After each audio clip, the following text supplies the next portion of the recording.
Hey everybody, it's Mike and Denise. I'm Mike Young, lifestyle nutritionist with Forever Young Nutrition Coaching. We're going to do our review and comment on the plant-based news.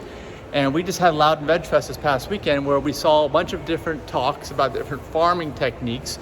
Some were indoors and some were outdoors. And Denise and I have been talking about this concept about what's most beneficial for plants, sunlight or artificial light, controlled conditions or more natural conditions. So we want to start getting some information about that out to you guys and giving you our feedback. I have a book called Live to 150. It's free. It's at liveto150.org. And I do talk about the sun a lot. I have like 3 chapters in there because the sun, we're indoors now. It's cold, it's dark, it's raining outside. We're getting our daily aerobic exercise, which you need. It's a habit. But the sun is not even around here that much in the winter after work hours, which is not so good. And I talk about that. What does it mean for plants? What does it mean for growing your own food? What's optimal? We're going to get into all of that. So Denise has the article. She's going to read the title. It's going to start reading it. Artificial glow lights versus the sunlight for plants. This was by Brent Hellerdern, published August 10th, 2021. Sunlight has the ideal wavelength balance for plant growth and blooming, but you may also utilize artificial sunshine to assist your plants. In fact, with adequate artificial light, low light foliage plants such as pothos and peace lily may thrive pretty well in windowless spaces. In fact, if you're trying to grow house plants indoors, you'll notice that some rooms in your home lack natural sunlight. And while sunlight can provide adequate light, it may also harm indoor plants when it's too strong. Okay, all right, now let's stop right there. Article said that natural sunlight provides the ideal balance. They basically said that like right away. So that kind of answers our question there. I don't have any scientific proof, but we might find some articles in the future that kind of dive into that. Now, this is talking about house plants. There are indoor plants that are house plants designed to be done indoors, but they still benefit from the sunlight. And of course, all fruits and vegetables are designed, as far as I know, to be outdoor plants. So it's different, but if it's an indoor plant that's designed to be indoors, we want to hear about what the effects are of the different types of light sources that you can use, and this article gets into that. It's essential to understand the characteristics of the light spectrum and how much heat your indoor growing setup is providing in order to grow gardens indoors effectively. The different wavelengths of light found through both sunlight and artificial lights each produce a unique hue. The color of the light seen when passed through a prism forms a rainbow. If you have the appropriate setup, you can effectively grow plants indoors using artificial light.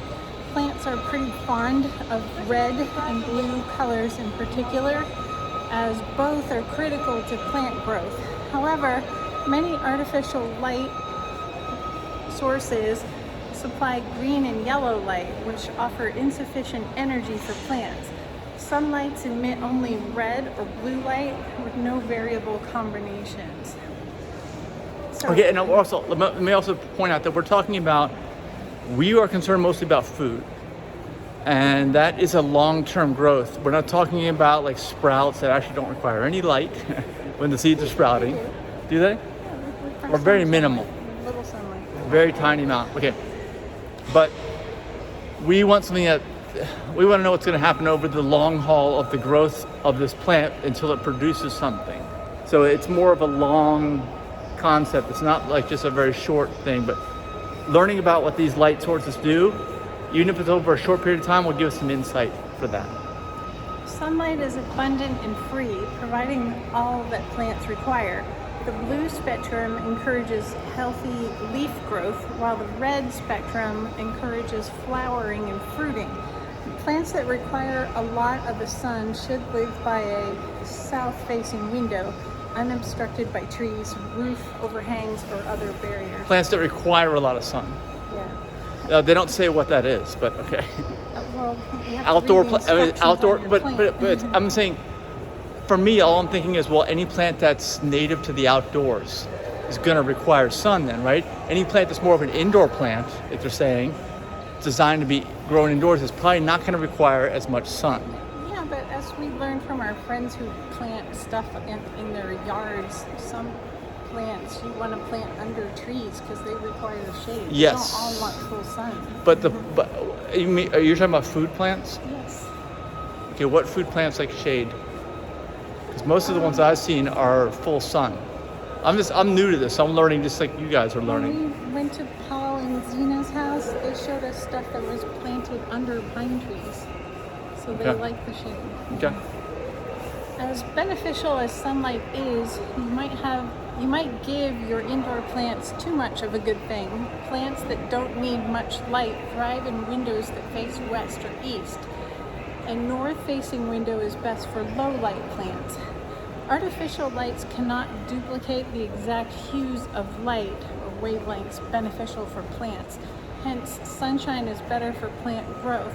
In fact, the energy delivered by most grow lights in up to 13 hours is equivalent to the power provided by the sun in only 6 hours. Okay, let's talk about that. Now, I think that most of the food that we buy, think about, I don't know, drive by a cornfield, full sun. Strawberries, full sun. Blueberries, full sun, right? A lot of the stuff that we eat as humans, I think is designed for full sun, these plants. So if you, during the course of that plant providing you the fruit or vegetable, is going to get half the energy, that's basically what they're saying, right? What are they saying? They say equivalent? If you put it in unnatural light, it's right. going to take 13 hours where the sun only takes 6. Right, but will a plant slow down the whole growth process and just extend it out? Or Probably take twice as long for the plant to grow. Or will the final product, the fruit or vegetable, just contain that much less energy? Or a combination of that. I have a feeling it's probably a combination of that. I think it'll probably take longer to grow, which is unnatural for that plant. The plant's not used to it. Plant is designed for the sun. Even this article is saying that the sun is best, right? So I have a feeling, and we're going to kind of dive into this over time, that the fruit and vegetable part of the plant, the edible part, is going to be less dense energy and nutrition-wise probably, and also take a lot longer to grow. A combination of those things. The energy or calories in your strawberry depend on how big the strawberry is. I'm not talking about just calories. I'm talking about, okay, but I'm also talking about nutrition, the whole package. I have a feeling the package is going to be compromised in some way. I don't think it's just going to take longer to grow. But again, this is new territory. Most people have not considered this because indoor farming, for the most part, is a new thing, okay? And if you have something rather than nothing, like you can't get fruit or fresh fruits and vegetables or whatever you're getting, and you can get it from an indoor farmer, you go get it, okay? I'm not saying don't get it. I'm just questioning the final product and how it affects your health. The nutrients come from the soil, not the sun. The sun doesn't put the vitamin C in your plant. Here's I think the sun is the most important part personally, because I know that there's nothing more powerful than the sun. Just like you say, certain plants need shade. Well, humans, we need the sun, but we need filtered sun, okay? Too much sun will literally kill us. We're gonna have all kinds of cancers and stuff, premature aging, wrinkles, all that kind of stuff, okay? Maybe we wouldn't have before we put the hole in the ozone. Maybe we were designed for full sun a long time ago. Well, yeah, we were. And if people originated near the tropics, our skin was also darker. I am the product of people who moved away from the tropics if they were originally there, and because of that, I'm compromised already, you know? So I don't have the right skin color. Let's get back to the earth. Yes. Artificial lights can be an excellent way to supplement sunlight, especially in the winter or when there just isn't enough. But here are the types of artificial lights. Fluorescent lights. Fluorescent lights are by far the most cost-effective and straightforward option for houseplants. They come in tubes or compact fluorescent bulbs that screw into standard lamp sockets and emit a low enough temperature to put near plant leaves. Because generic fluorescent tubes and compact bulbs have a more significant concentration of blue wavelengths, look for full spectrum bulbs or a mix of cool and warm bulbs, which contain the entire spectrum of wavelengths. Place fluorescents approximately a foot away from plant foliage for the best impact. Is it foliage or foliage? Foliage. Incandescent lights produce a lot of heat. Yeah, they do. Hung far away from plant leaves.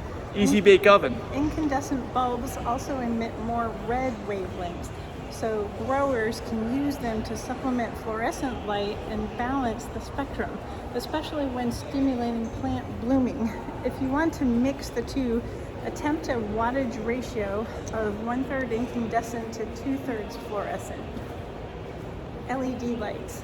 They're a low heat, energy efficient source of artificial light as compared to regular light bulbs.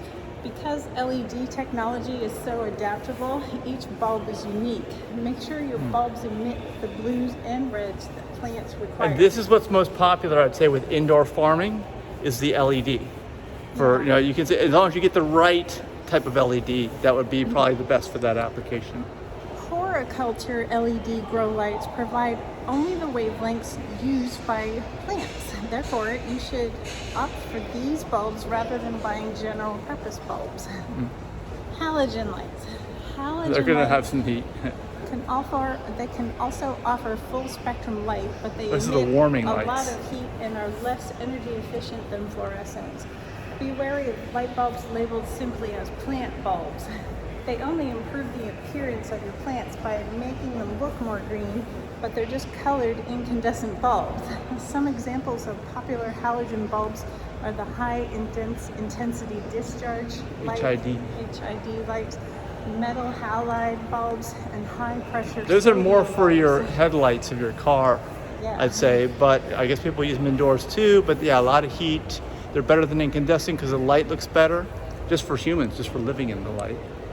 Horticulture grow lights often LED. come in fluorescent fixture tubes. They contain the entire spectrum of wavelengths required for plants like the African violet.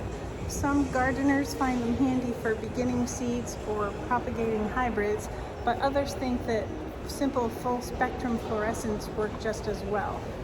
How to decide, grow light or sunlight? There we go. You may not have had an abundant natural light in every room in your home. So even if you have windows, solar intensity is often filtered away before reaching your plants. It's not as strong as direct sunlight or a grow light. If the sun isn't in sight of the windows or anything blocks it, the light that does come through the window can be even less intense. Windows with less light mean the plants that demand a lot of light on a windowsill will not do that well. However, since with grow lights, you can modify how near they are to the plant and add or remove the lights to control the strength of light. You can ensure that your plants get the light they need. Plants that might not thrive near a window tend to like lower temperatures, as the glass can magnify the heat from the sun. Yeah. During frigid winters, windows can also injure your plants with the cold. Yeah, and let me also say a lot of the indoor farming, they don't even talk about window placement. They just use those LEDs they're talking about, and they have them in windowless buildings so they can completely control the entire growing experience. The plants next to the window may not remain warm enough if too cold or even frozen. Utilizing grow lights allows you to put your plants wherever you choose and protect them from harsh temperatures. In fact, grow lights can be better than sunshine sometimes, even if you have open air space. Certain plants prefer partial or shaded Why light. is that though? I don't know. They don't say. They don't say. Certain plants prefer partial or shaded light as they would wither under the full sun. Many plants will not thrive well outside. Okay, but again, let's talk about this. The food that humans are eating, for the most part, that's grown from plants. Let me know in the comments if you know, but I suspect that all of it thrives in full sun. Yes, it will wilt if it doesn't have adequate water, or if it's growing in an environment where it's not native and it's too damn hot. Okay, but outside of that, I still think it's the sun. And I totally, like I said, I totally value indoor farming. I think it's important. It fills a gap, but we got to look into this more. Yeah. Certain plants prefer direct and complete light. Your plants will not get enough light if you only have shaded outdoor areas. Furthermore, depending on the season and place, sunshine may be challenging to locate at times. artificial lights ensure that your plants have regular access to That's enough true. light throughout the year. You could also mix the two sources using sunlight during the day and artificial light at night. Try to leave the plant under artificial light for a few hours if you believe your plan is not getting sufficient Typo. sunshine. Yes, that's plan. Regardless, your specific situation will determine what works best. All right, that's it. Yeah, that's it. We'll All right, have to so- find out which edible plants like shade. Yeah, I mean, that's interesting. Like I said, I think just off the top of my head, we go to enough fields, right? Strawberries, blueberries, corn, tomatoes. I mean, all these things, right? Yeah, you don't shade your garden. No. So that fruits and vegetables aren't going to want shade. So shade doesn't even come into play there. I can see the benefit there for shade, but I don't see it with the fruits and vegetables. So maybe your house plants are used to being at the bottom layer of a rainforest. Yeah, probably. But this is just an introductory. Let us know your comments. Let us know your thoughts, how you feel about all this stuff. If you've ever thought about it, maybe you guys know more than we do. Just share with us in the comments. Of course, check out my book, Live to 150 at liveto150.org. And we're out here, we're on Halloween, by the way, when we're recording this video. There's all kinds of people walking around in costumes and getting all their candy here at the mall. I didn't even know that was a thing. Denise just told me. I never did that. So, all right, we're gonna keep going straight. All right, well, make sure you like the video, subscribe to the channel, and we'll see you in the next one. Bye-bye. Bye.